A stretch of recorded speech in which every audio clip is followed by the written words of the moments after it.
7 నియోజకవర్గాల్లో మొట్టమొదటి క్రెడిట్ వచ్చి రాయచోటి నియోజకవర్గానికి. నేను నా ఓటున్న పుంగనూరు నియోజకవర్గం కూడా కాదు.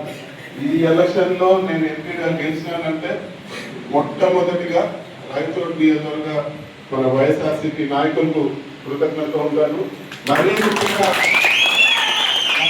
ముఖ్యంగా ఒకరి కష్టంతో నేను ఎంపీ అయినానంటే అది మన శ్రీకాంత్ అన్న గారి కష్టంతో. 75,000 మెజార్టీ వస్తే దాదాపు 30,000 ఒక్క మన రాయచోటి నియోజకవర్గంలోనే తీర్చారు. మన ఈ క్రెడిట్ ఈసారి ఎంపీగా ఉన్నాను, పార్లమెంట్ లో మాట్లాడుతానంటే ఆ క్రెడిట్ అంతా కూడా రాయచోటి నియోజకవర్గానికి నేను గర్వంగా చెప్తాను. అదేవిధంగా శ్రీకాంత్ అన్నకు రుణపడి ఉంటానని చెప్పి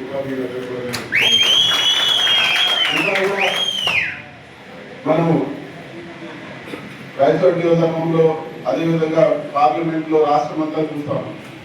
ఎక్కడ పోయినా కూడా అరాచకాలు, విపరీతమైన దౌర్జన్యాలు, ప్రజల్ని ఇబ్బంది పెడతా ఉన్నారు. వైఎస్ఆర్సీపీ నాయకుల్ని నేను కళ్ళారా చూస్తున్నాను.